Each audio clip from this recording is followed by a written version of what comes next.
అందరికీ నమస్కారం.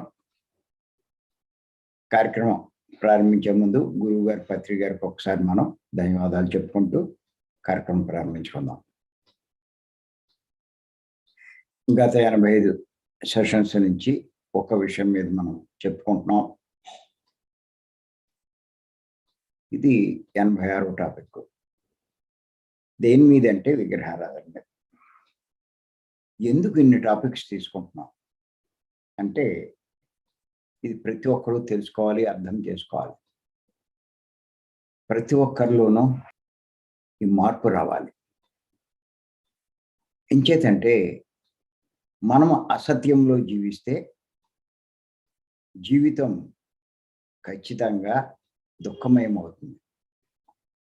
అదే కనుక మనం సత్యంలో జీవించగలిగితే ఆ జీవితం యొక్క పరిస్థితే మారిపోతుంది. మరి అసత్యంలో జీవించడం అంటే విగ్రహం అసత్యం, ఆత్మ సత్యం.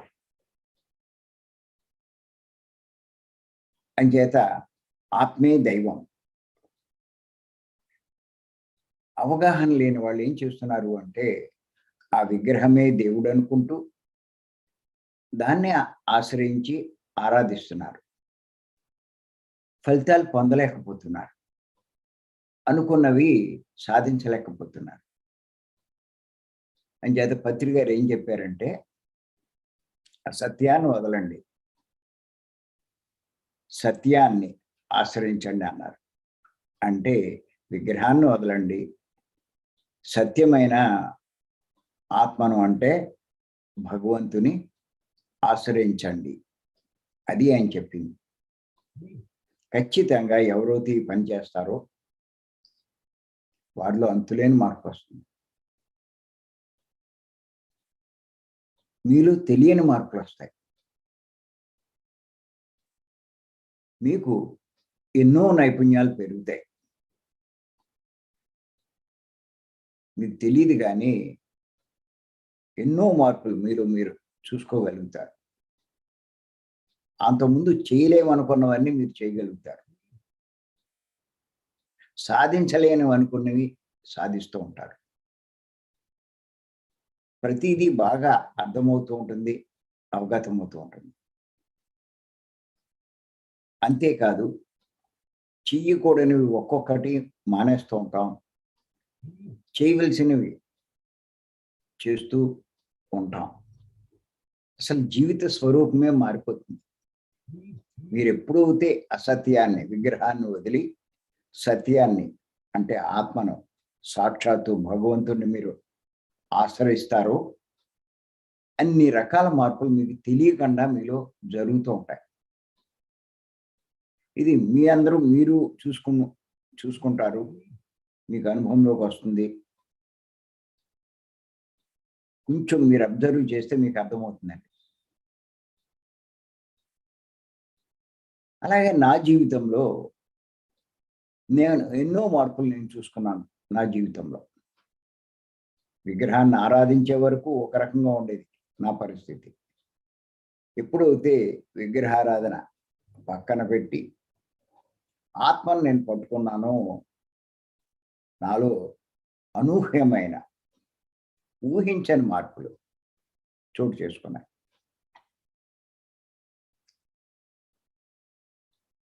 మరి అంతకుముందు భగవద్గీత చదివితే అర్థం కాల, నా వల్ల కాదని చెప్పి పక్కన పెట్టేశాను. ఒక వారం రోజులు చదివాను, ఒక అధ్యాయం కూడా అవ్వలేదు, ఏం అర్థం కాలేదు ఏదో.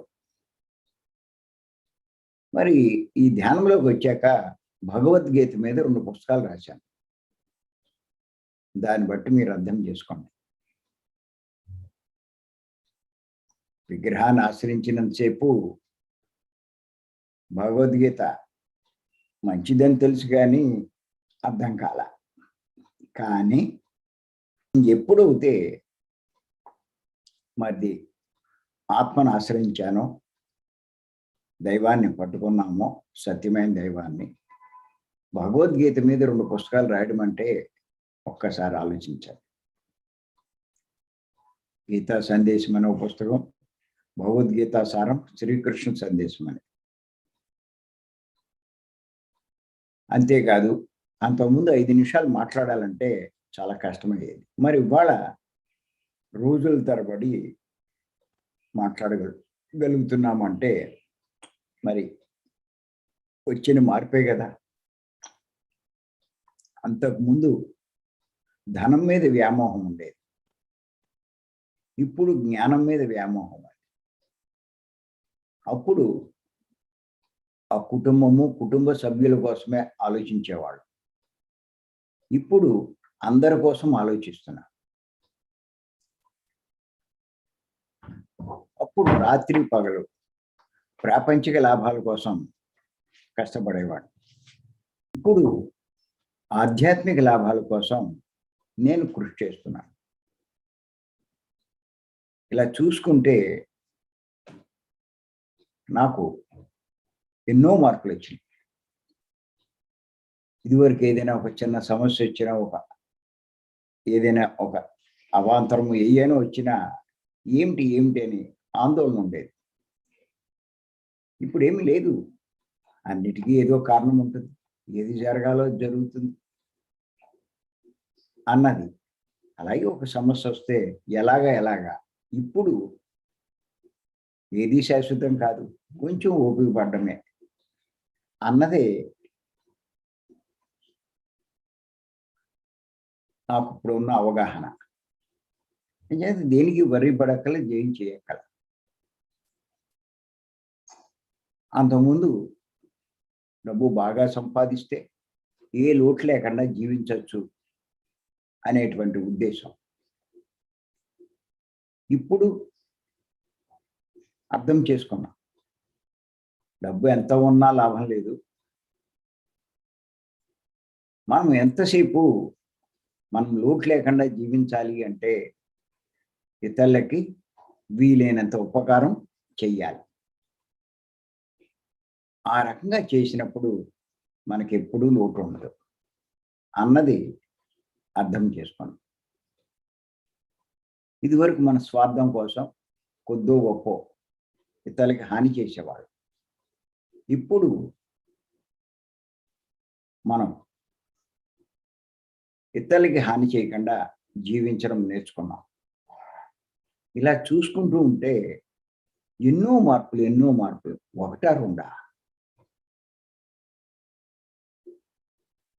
మరి ఇదివరకు ఒక పుస్తకం చదవాలి అంటే ఒక 2 రోజులు 3 రోజులు పట్టేది.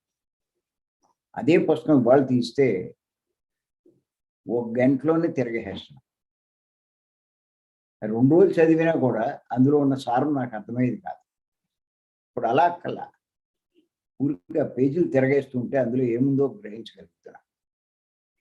అంటే ఎంత మేధస్సు పెరిగిందో ఒక్కసారి ఆలోచించండి, ఎంత అవగాహన పెరిగిందో.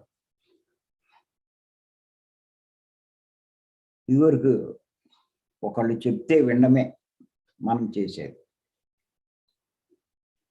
ఇప్పుడు అందరికీ చెప్పే స్థాయికి మనం రాగలిగాం. ఇదంతా తేడా ఎక్కడ అంటే గుర్తుపెట్టుకోండి, ఇదివరకు నేను విగ్రహాన్ని ఆశ్రయించినప్పుడు నా పరిస్థితి అది. కానీ ఎప్పుడైతే పత్రిక ద్వారా సత్యాన్ని తెలుసుకున్నాను, ఆత్మే సత్యమని తెలుసుకున్నాను, ఆత్మే దైవం అని తెలుసుకున్నాను, ఆ దైవాన్ని ఆశ్రయించినప్పుడు నాలో ఎన్ని మార్పులు వచ్చినాయి. ఇదివరకు అన్నిట్లోనూ తలదూర్చేవాడిని, కలగజేసుకునేవాడిని. ఇప్పుడు అన్నిటి గొడవ మనకు అనవసరం, మన పని మనం చూసుకోవాలి అన్నది అర్థం చేసుకున్నాం.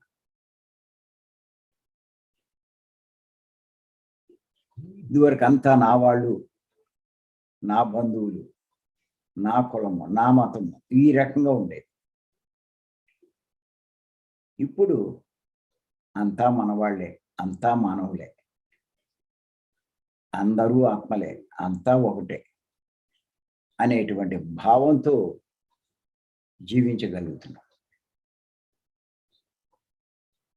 రోజు రోజుకి ఆ స్థితి పెరుగుతుంది. ఒక్కసారి పూర్తిగా మార్పు రాదు, కానీ మెల్లిమెల్లిగా ఆ మార్పు వస్తుంది సాధన ఎంత చేస్తూ ఉంటే. అంతకుముందు ధ్యానం అంటే ఏంటో తెలియదు. ఇప్పుడు ఆ ధ్యానం మీద ఎంతో రీసెర్చ్ చేశాను.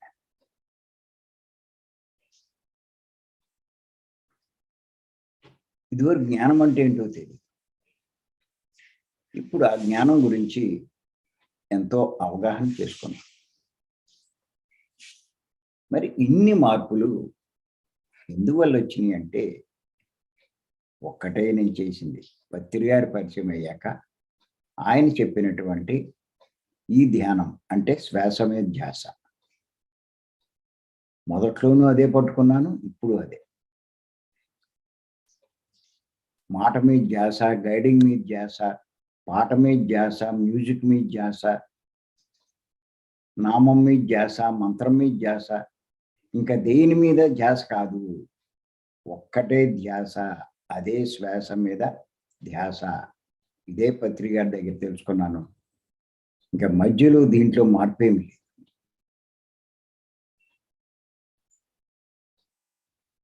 విచిత్రం ఏంటంటే, ఇది ఇంకా అవగాహన కాని వాళ్ళు ధ్యానం చెప్తామంటూ కళ్ళు మూయిస్తారు, శ్వాస మీద ధ్యాస అంటారు, వీళ్ళు మాటలు చెప్తూ ఉంటారు. ఇప్పుడు ఈడేం చేయాలి? శ్వాస మీద పెట్టాలా, ఈడు చెప్పే మాటల మీద పెట్టాలా?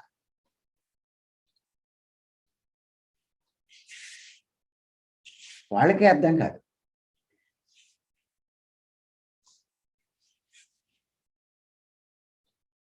కళ్ళు మూయించినప్పుడు శ్వాస మీద పెట్టండి అంటారు, మళ్ళా వీళ్ళు మాట్లాడుతూ ఉంటారు. మరి మాట్లాడుతున్నారు అంటే వినమనేనా దాని అర్థం? వాళ్ళు చెప్పే వినమనే కదా.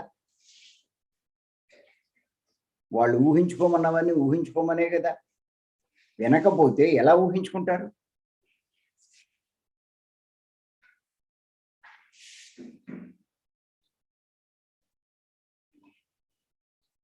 మరి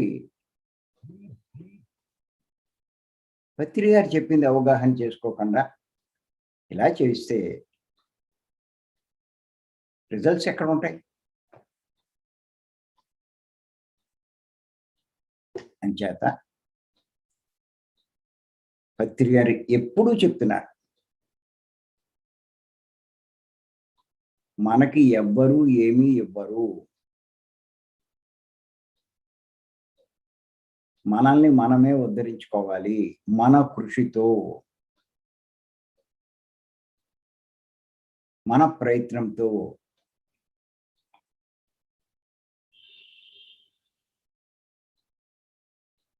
చాలా నిక్కచ్చిగా చెప్తారు ఆయన. నేను కూడా మీకు చేసేది ఏమీ లేదు,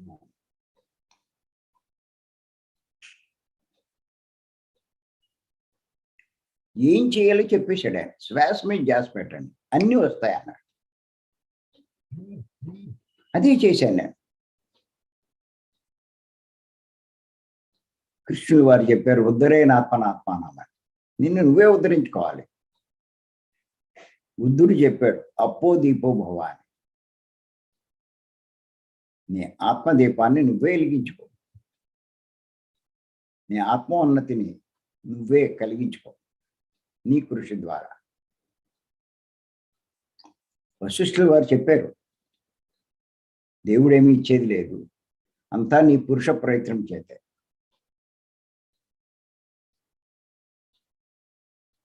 సాధిస్తావని చెప్పి.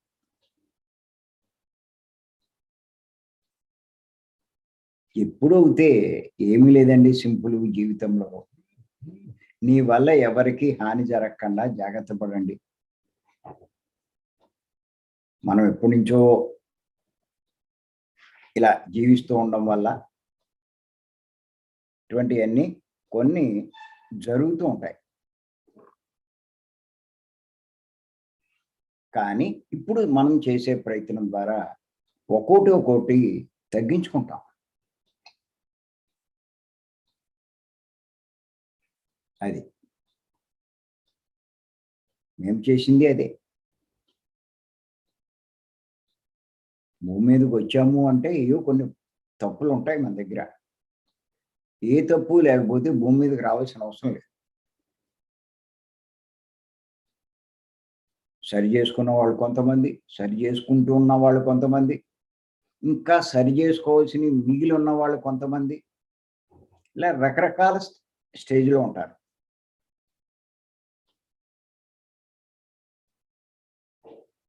ఎవ్వరూ పూర్తిగా పత్తిత్తులేమి కాదు.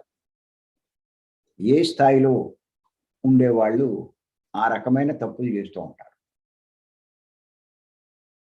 అదే పత్రి గారు చెప్పింది. కానీ అన్నీ సరి చేసుకుంటారు. ప్రతి ఒక్కళ్ళు సరి చేసుకుంటారు. ఆ మార్గంలోకే మనం వచ్చాం ఇప్పుడు. ఆ పనే ఇప్పుడు చేస్తున్నాం ప్రతిరోజు. మీరు తమో గుణము, రజో గుణంలో ఉన్నంత కాలము చాలా తప్పులు చేస్తారు. ఎప్పుడైతే ఈ ధ్యానం ద్వారా, సాత్వికమైన శాకారం ద్వారా సాత్విక గుణంలోకి వస్తారో, మనసును శుద్ధి చేసుకుంటారో, ఇంకా తప్పులు చేయడం ఆగిపోతాయి.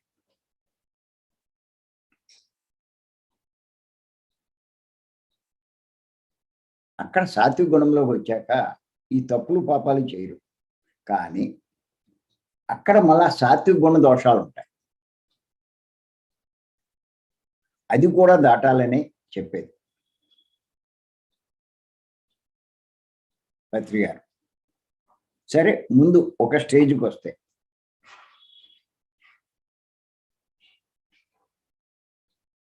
తమోగుణ, రజోగుణ దోషాలు, తప్పులు పాపాలు చేసి ఇతరుల్ని బాధించడం, హింసించడం, ఇవన్నీ. సాత్విక గుణంలోకి వచ్చాక ఉండే దోషం ఏంటి అంటే, ఇది కూడా చాలా మందికి అర్థం కాదు. ఇతరులకి మేలు చేస్తూ ఉంటారు, ఉపకారాలు చేస్తూ ఉంటారు, సాయం చేస్తూ ఉంటారు, వాళ్ళని ఆదుకుంటూ ఉంటారు.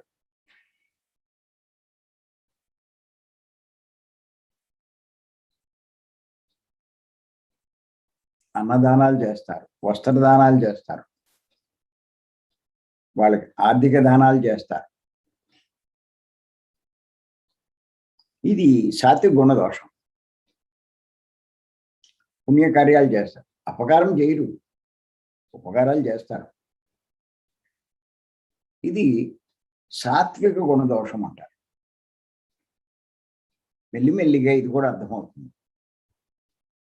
నువ్వు ఈ స్టేజ్ కూడా దాటాలి.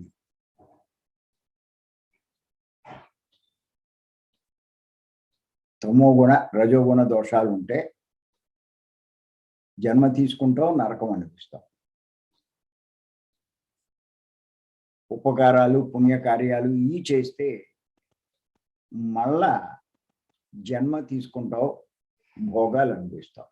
కానీ అక్కడ ఇక్కడ జన్మ తప్పదు. జన్మ లేని స్థితికి రావాలి అంటే ఈ సాత్విక గుణదోషం కూడా వదిలించుకోవాలి. అంటే ఈ చేసే సాధన ఇంకా తీవ్రంగా చేసి ఈ సాత్విక గుణంలోంచి శుద్ధ సాత్వికము చివరికి నిర్గుణంలోకి వెళ్ళాలి మనం. అది పత్రి గారు చెప్పేది. అప్పుడు ఈ పాపకర్మలు చేయరు, ఈ పుణ్యకర్మలు చేయరు. ఏం చేస్తారు అంటే ముక్తి కర్మలు చేస్తారు. వాటినే ఆత్మకర్మలు అంటారు. అవి ఇప్పుడు మేము చేస్తున్నాం. అంతకుముందు పుణ్యకర్మలు చేసాం, కొద్దిగా పాపకర్మలు చేసాం. కానీ అయ్యి వదిలేసాం, ఇయ్యి వదిలేసాం. ఇప్పుడు ముక్తి కర్మలు అంటే ఏంటో తెలుసుకుని వాటినే మనం చేస్తున్నాం. మా సమయాన్ని, మా ధనాన్ని, మా శక్తిని అన్నిటినీ వాటికే ఉపయోగిస్తున్నాం. వస్తుంది, ప్రతి ఒక్కళ్ళు ఈ మార్పు వస్తుంది. ఎప్పుడు వస్తుంది అంటే అదే నేను ఇప్పుడు చెప్పబోయేది. మీరు విగ్రహాన్ని వదిలిపెట్టినప్పుడే ఈ మార్పు వస్తుంది. ఆత్మను పట్టుకున్నప్పుడే ఈ మార్పు వస్తుంది. మీరు విగ్రహాన్ని పట్టుకున్నంతసేపు ఏ మార్పు రాదు.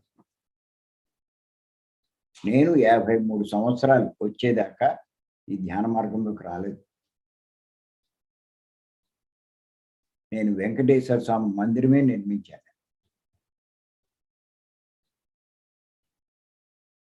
ఆ విగ్రహాన్నే రోజు ఆరాధించేవాడు. ఆరాధన అంటే చేసేవాడిని కానీ నాలో ఏ మార్పులు లేవు. అంతకుముందు ఉండేటువంటి లక్షణాలతో జీవించాను.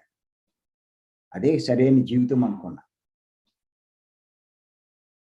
పత్రి గారి పరిచయం అయిన తర్వాత అప్పుడు నాకు ఇవన్నీ అర్థమైంది. చెప్పేవాడు వచ్చినప్పుడు అర్థం చేసుకోగలిగిన వాడు అర్థం చేసుకుంటాడు. ఈ పాయింట్ రాసుకోవాలి.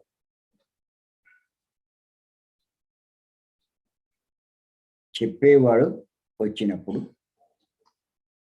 అర్థం చేసుకోగలిగిన వాడు అర్థం చేసుకుంటాడు. చెప్పేవాడు వచ్చినా అర్థం చేసుకోలేని వాడు అయితే అర్థం కాదు వాడికి.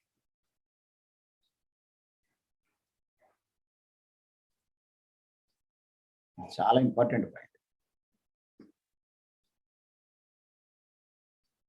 చెప్పే పత్రి గారు వచ్చారు, చెప్పారు. ఆయన అర్థం చేసుకోగల స్థాయిలో నేను ఉన్నాను కాబట్టి నేను అది అర్థం చేసుకున్నాను. పూజలు కాదయ్యా, ధ్యానం చేయాలి అన్నారు.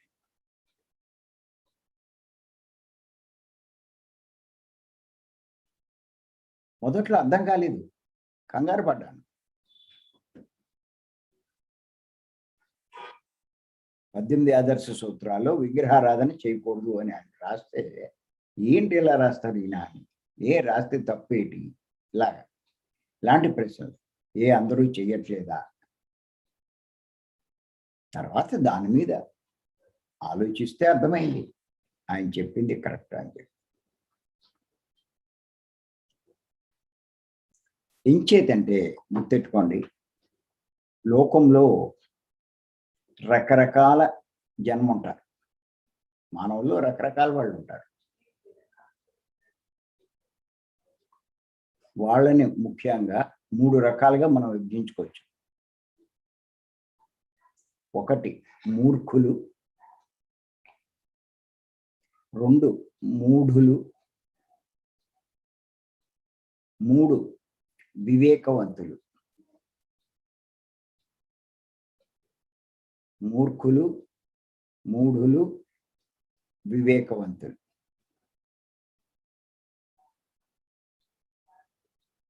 ఈ మూఢత్వంలో ఉన్న వాళ్ళకి ఈ మూఢనమ్మకాలు ఉంటాయి. 3 మూఢనమ్మకాలు వదలాలి అనే కదా పత్రి గారు చెప్పారు. అయ్యేగా చెప్పుకున్నాం. విగ్రహమే దేవుడు, మాంసం బలాన్ని ఇస్తుంది, మందులు రోగాల్ని తగ్గిస్తాయి. ఇవన్నీ మూఢనమ్మకాలని చెప్పుకున్నాం. ఎవరు వీటిని విశ్వసిస్తారు? మూఢత్వంలో ఉన్నవాళ్ళు. వీటిని మీరు విశ్వసిస్తున్నారు అంటే మీరు మూఢత్వంలో ఉన్నట్టే. ఇది గుర్తెట్టుకోండి. అందుకే వీటిని మూఢ నమ్మకాలు అన్నారు. మూఢంగా నమ్మేవాళ్ళు.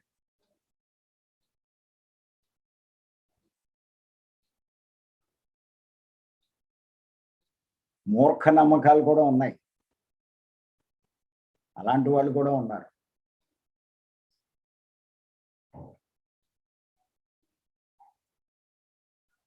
ఇక్కడ ఒక్కసారి తెలుసుకుందాం మనం, మూర్ఖత్వం అంటే ఏంటి. మూర్ఖత్వం అంటే ఏంటంటే, నాకు తెలిసిందే కరెక్ట్,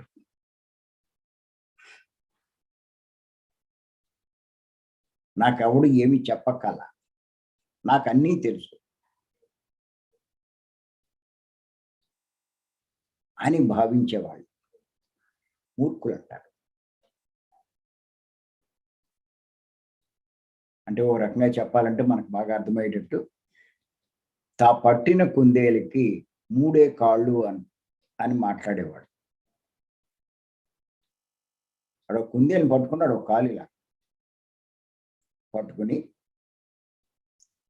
చూసారా కుందేలుకి 3 కాళ్ళు ఉన్నాయంట. రే ఎదవా, 3 కాళ్ళు ఏంట్రా, సరిగ్గా చూడు, నీ చేతిలో ఉన్నది ఏంట్రా అంటే ఏయ్ అంటాడు. ఏయ్ అంటాడు. నాకంటే మీకు తెలిసేటి అంటాడు. చూసుకో 3 ఉన్నాయంటాడు. ఎండో ఇంకా తాను చెప్పేది కరెక్టు అని అలా వాదించేవాడు వాడిని మూర్ఖుడు అంటారు. అందుకే బుద్ధుడు అన్నాడు, మూర్ఖులతో వాదించద్దు, వదిలేండి అంటాడు.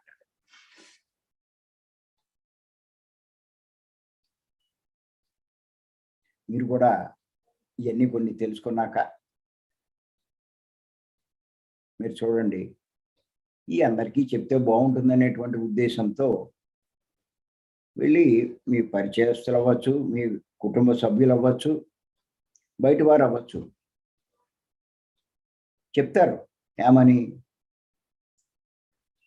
విగ్రహం దేవుడు కాదంట, ఆత్మే దేవుడు అంట.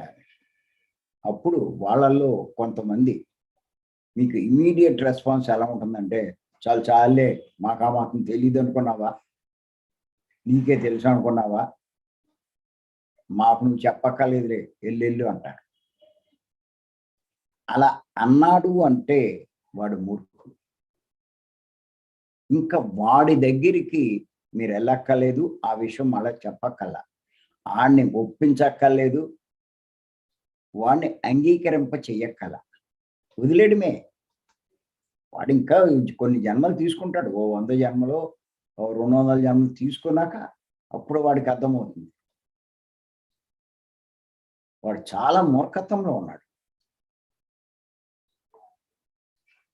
అదే పత్రిక గారు చెప్తారు, వినే వాళ్ళకి చెప్పండి, విన్న వాళ్ళకి ఎందుకు అంటారు. చాలా మంది బాధపడిపోతారు, నేను చెప్తున్నాను వింటలేదంట. ఆడు వినకపోతే మీకెందుకు, వదిలేయండి, వినేవాడికి చెప్పు. మూర్ఖ స్థితిలో ఉన్నవాడు ఎలా వింటాడు నీకు, వింటలేదంటే కావాలి, సహజంగా వాళ్ళు మార్పు వస్తుంది, ఇంకా కొన్ని జన్మలు పోయికి వస్తుంది. అలాంటి వాడిని పట్టుకుని నువ్వెందుకు వరి పడతావు, లేదు అని వదిలేయి, నీ పని నువ్వు చేసుకో. రాత్రి ఎవడైనా నీకు తగిలితే వినేవాడు వాడికి చెప్పు, విన్నవాడికి ఎందుకు నీకు.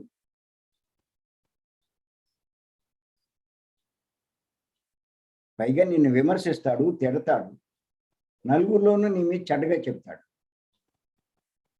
చేత అలాంటి వాళ్ళతోటి మనం పెట్టుకోకూడదు.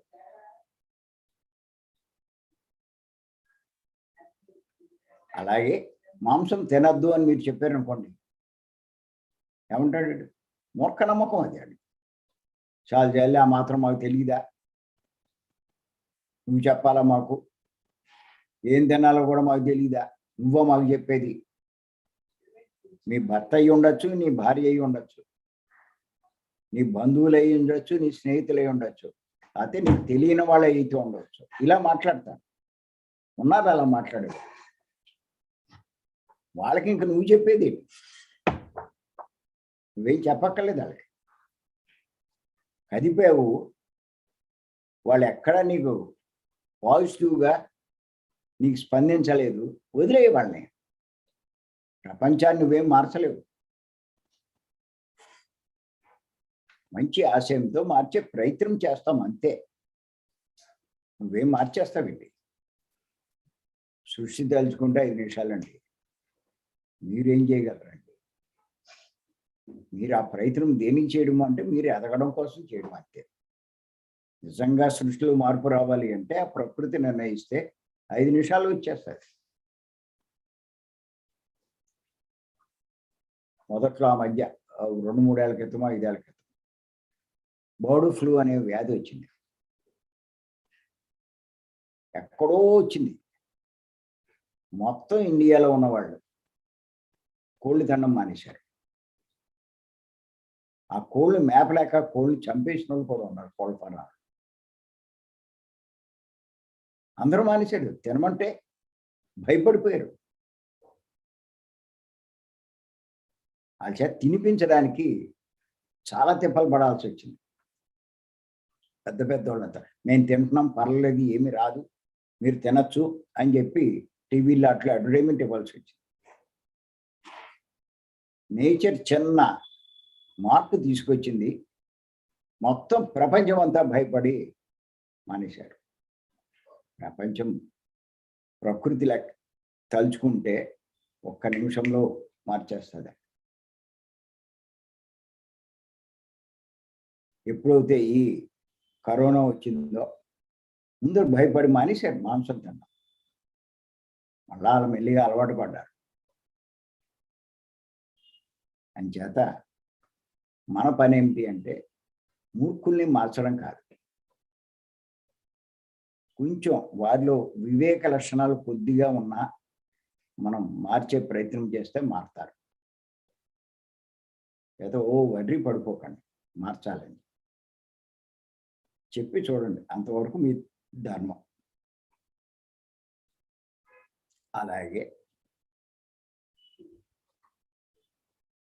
మందులు మీద ఆధారపడద్దు. నువ్వు మందుల వల్లే రోగాలన్నీ తగ్గుతాయి అనుకుంటున్నావు, కాదు. నీ ఆత్మశక్తి లోపించడం వల్లే నీకు రోగాలు వచ్చినాయి. ఆత్మశక్తిని పెంచుకో, ధ్యానం చెయ్యి అంటే ఏమంటారు మూర్ఖుడు? చాలు జాలే, మాకు తెలియదా, నువ్వు మాకు చెప్పేదేటి, నువ్వేమైనా అంత పండితురాలివా, ఇలా మాట్లాడతారు. మూర్ఖత్వం అది. అలాగే మూఢత్వం. మూఢత్వం అంటే కొంచెం దాని మీద బెటర్, నాకే తెలుసు, నాకు తెలుసు కరెక్ట్ అన్న మాట అనరు. కానీ ఏమంటారంటే అందరూ ఏం చేస్తున్నారు అన్నది దాని మీద దృష్టి పెడతారు. అందరూ చేసేదే కరెక్ట్ అంటారు, అది మూఢత్వం. తాను చేసేదే కరెక్ట్ అన్నది మూర్ఖత్వం. అందరూ చేసేది కరెక్ట్ అన్నది మూఢత్వం. ఇక్కడ మనకు గమనించినట్లయితే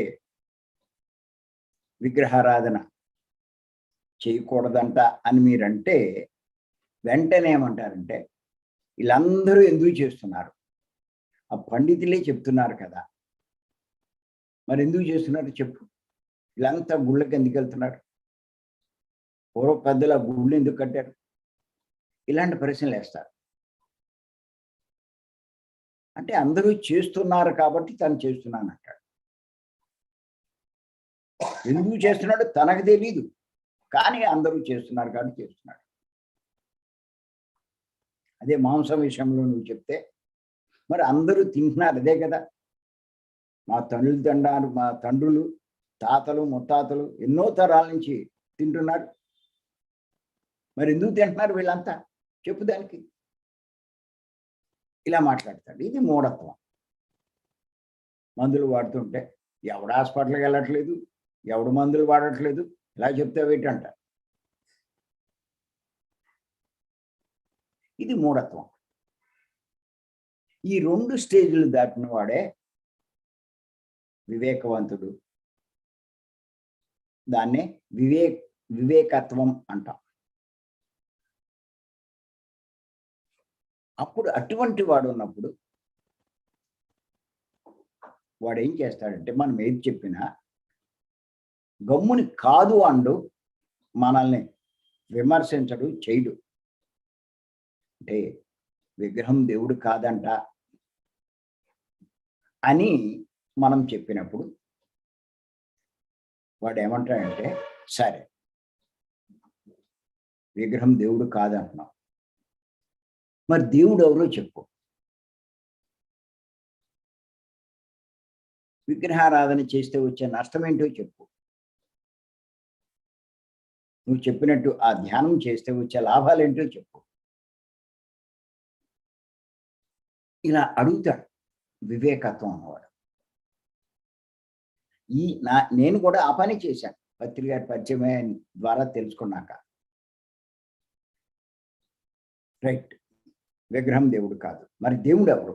దేవుడు లేడా? ఇలాంటి ప్రశ్నలు వేసుకుంటే ఆన్సర్లు వచ్చినాయి నాకు అన్నీ. ఆ పుస్తకాలు చదివి వివేకవంతుడు ఏం చేస్తాడు అంటే, కొత్త విషయం తెలిసినప్పుడు అవును అండు, కాదు అండు. దాని మీద కొంత అధ్యయనం చేస్తాడు. చేసేసరికి వాడికి సత్యం తెలుస్తుంది. అప్పుడు సత్యాన్ని పట్టుకుంటాడు.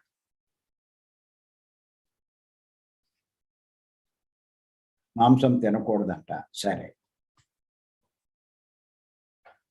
మాంసం ఎందుకు తినకూడదు? తింటే వచ్చే నష్టాలు ఏంటి? ఇవన్నీ అడుగుతాడు. అడిగి మనం చెప్తూ ఉంటే అవి జాగ్రత్తగా వింటాడు. విని వాడి లోపల వాడు పరిశోధన చేసుకుంటాడు, విశ్లేషణ చేసుకుంటాడు. ఏది కరెక్ట్ అన్నది వాడు చివరికి నిర్ణయించుకుంటాడు. అదే ఆచరిస్తాడు. అది వివేకత్వం.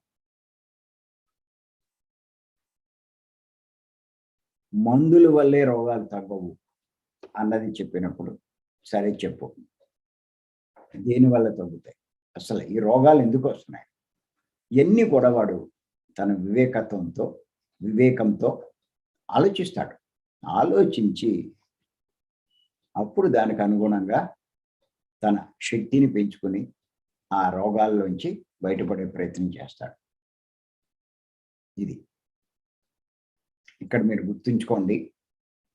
3 రకాల మనుషులు చెప్పుకున్నాం: మూర్ఖులు, మూఢులు, వివేకవంతులు. మూర్ఖులు ఎవరు అంటే తమో గుణంలో ఉన్నవాళ్ళు. మూఢులు ఎవరు అంటే రజోగుణంలో ఉన్నవాళ్ళు. వివేకవంతులు ఎవరు అంటే సాత్విక గుణంలో ఉన్నవాళ్ళు. ఇంకా వీళ్ళకంట పై స్థాయిలో ఉండేవాళ్ళే జ్ఞానులు.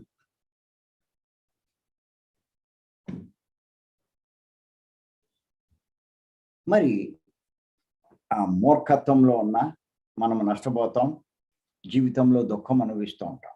మూఢత్వంలో ఉన్న నష్టపోతాం, దుఃఖం అనుభవిస్తూ ఉంటాం. ఖచ్చితంగా వివేకం సంపాదించాలి, వివేకం కలిగి ఉండాలి. మన వివేకంతో నిర్ణయాలు తీసుకోవాలి.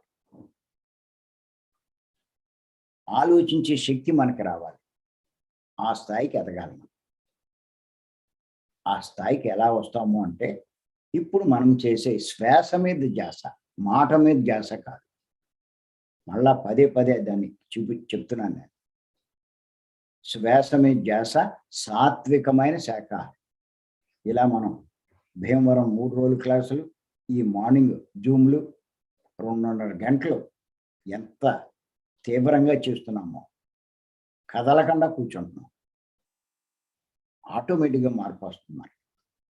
మనలో ఉన్న దోషం అంతా పోతుంది, మనసులో ఉన్న మాలిన్యం అంతా పోతుంది, మనసు శుద్ధం అవుతుంది. ఆ తమో గుణ దోషం పోతుంది, రజోగుణ దోషం పోతుంది, సాత్విక స్థితికి మనం వస్తాం. అప్పుడు ప్రతిదీ బాగా ఆలోచించగలుగుతాం, సరైన నిర్ణయం తీసుకుంటాం. అప్పుడు అర్థం చేసుకుంటాం, విగ్రహం దేవుడు కాదని. కరెక్టే, నేను అర్థం చేసుకున్నట్టే మీరు అర్థం చేసుకుంటారు. అంతకుముందు విగ్రహాన్ని వదలాలంటే భయపడేవాళ్ళం.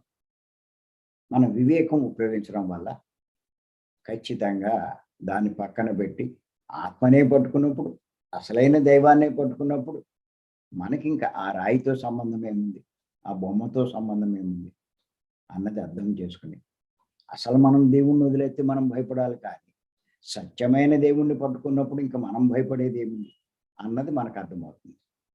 మనం వదిలింది బొమ్మను కానీ భగవంతుని కాదే. అసలైన భగవంతుని పట్టుకున్నామే, ఇంకా భయపడేది ఏంటి?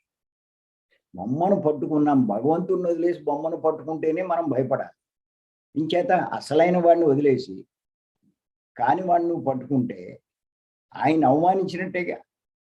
ఇప్పుడు నువ్వు ఎప్పుడైతే ఆ సత్యమైన దేవుణ్ణి పట్టుకున్నావో ఆయన ఎంతో సంబరపడతాడు. ఇప్పటికైనా వీడు నన్ను గుర్తించగలిగాడు. నేనెవరో తెలుసుకోగలిగాడు అని సంబరపడతాడు. ఆయన నుంచి అన్నీ నీకు అందుతాయి. అప్పుడు నీకు మార్పులన్నీ వస్తాయి. అంచేత పత్రి గారు చెప్పినట్టు విగ్రహారాధన కాదు, సత్యారాధనే మనం చేయాలి. 3 మూఢనమ్మకాలు వదలాలి. ఈ సాధన, సాత్వికమైన ఆహారం, ఈ మార్పులు మీకు తీసుకొస్తాయి. మరి ఈ అవకాశం ఇచ్చి మీ అందరికీ నేను ధన్యవాదాలు చెప్తున్నాను. Thank you.